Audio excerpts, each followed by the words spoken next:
What's up, guys? We are back again for, if you can believe it, another Masters of the Universe Classics review. Today we are taking a look at the evil ghost serving Skeletor, Scareglow. So this guy was released towards the end of the vintage line in the 80s, and he was originally marketed as the evil ghost of Skeletor, which led to a lot of confusion in terms of, just who he is or what he is. He is not Skeletor's ghost. He is just a ghost that serves Skeletor. So the Classics line has kind of expanded upon his character, giving him a little bit more of a backstory, and one of his accessories kind of plays into that quite a bit. So we're going to take a look at this guy, and we're going to pull his scythe out first. We'll talk about that in a minute. We're going to go over the figure, all the normal stuff. So this guy is essentially Skeletor. He was released in the beginning of the Classics line, and he was an easy repaint for them to do. Not in the sense that his paint job is easy, but that they already have the body. So this is basically Skeletor, different head, different paint scheme. He uses He-Man's loincloth. It's obviously painted differently. And then, of course, he is made of this glow-in-the-dark, translucent type plastic. So the head is on a ball. He does have some movement, but the cloak and the collar here is obviously going to get in the way. The arms can go up and out all around, normal articulation, bicep swivel, single joint at the elbow. We do have our rotation at the wrist. He does have a crunch. Backwards movement is going to be hindered by that cape again, just he has nowhere to go. There is a waist twist. Legs can go out a decent bit, but not too much. My joints are pretty tight. This is a 9-year-old figure at this point? Yeah. He goes up pretty far, but the loincloth is obviously going to be in the way. The joint does swivel a bit.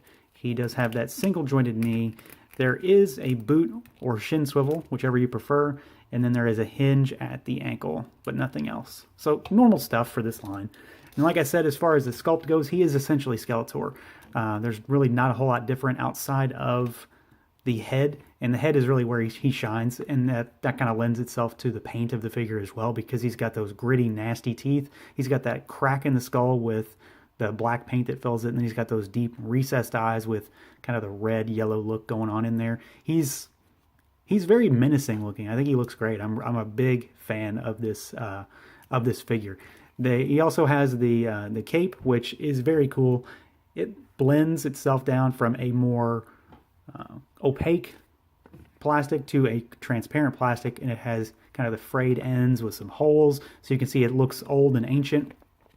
The only real issue is that, if you can see right there, it hangs lower than the feet. So when he's standing, a lot of times he's actually balancing on that cape, so you can kind of pull it out a little bit to make him stand a little better. Otherwise, sometimes it kind of sits up high on his shoulders, which is kind of awkward, and it lends to some balance issues depending on how you got imposed. Moving on from that, paint is really where this guy stands out outside of the plastic he's molded in. So he has all of these black paint lines on him to mimic the negative areas of what would be bones. So we've got all of the translucent plastic is really his skeleton, and then the black is the negative space. I think it looks really good. The lines are pretty clean, and for an early Motu Classics figure, I think they really did a really good job of showing just what they could do with this type of figure. And then, of course, he does glow in the dark, as you can see here. It doesn't show up that great, but you get the point. He is very much a glow-in-the-dark figure, and he looks really, really cool. You do need to charge him a bit at times to get him to glow, but even for a 9-year-old figure, he's still glowing pretty well, and you can see that his scythe also glows as well. So moving on from that, we will talk about accessories. He has 2, maybe 3, depending on how you look at it. The first is his scythe. It's green. The handle is hard plastic. The actual tip is a more rubbery plastic. I don't fully understand why. So it can warp. The spines and the blade will glow. Mine doesn't seem to glow as well as the body anymore, but they do have a glow to them. Otherwise, it's just a piece of green molded plastic. Really big. It's taller than the figure, and he looks really cool holding it. He cannot hold it independently in each hand. He can hold it in the right hand just fine. This is a gripping hand meant specifically for this scythe, but the left hand is more open, and you will see why when we talk about his next accessory. So The updated bio for Scareglow kind of indicates that he was a bounty hunter that spent his entire life trying to break into Castle Grayskull, and in death, he was cursed to kind of be forever attached to his break-in attempts. And he has this reliquary with Castle Grayskull on top of it, which is sculpted really, really well. It's a tiny little Castle Grayskull. It looks a lot like the vintage Castle Grayskull playset, just from its profile and its overall details. It has a real metal chain on it, and then it has a kind of a manacle that will clip on his wrist, and he can hold this in his hand. So, you know, right there you can see that he's kind of tethered to Castle Grayskull. But it goes even further by having an extra piece. So this is why I said he kind of has, you know, 3 accessories depending on how you want to look at it. So you can pull Castle Grayskull off the top, and there is a key inside of here.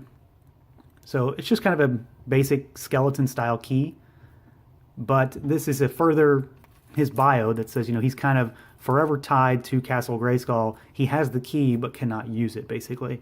And even adding on to that, so this is something that was kind of done after the fact. So he has a key to Castle Grayskull. Well, for those of you that don't know, Mattel did release a Motu Classics Castle Grayskull, and one day when I get ambitious enough, I'm going to tackle that in a video as well. But they had the kind of hindsight when they did Castle Grayskull to add a door on the back that this key actually opens. So if you have Scareglow, you can pop this door open with the key on the updated Classics Castle Grayskull, which I think is just an awesome idea. It's another little cool thing that the Four Horsemen and Mattel did to kind of bring this line together. All right, so overall, I mean, I think it's pretty obvious that I like this guy. He is a glow-in-the-dark skeleton. How could you really not like Scareglow? He's really cool.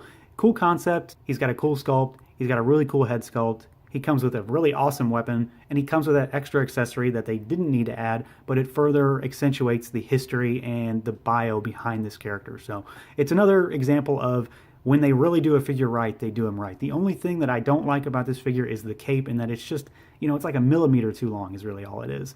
But everything else I think is on point for this guy, and he is a must-have in this line. So that is going to do it for this review, everyone. As always, stay tuned for more. Feel free to like, comment, subscribe, and share, and until next time.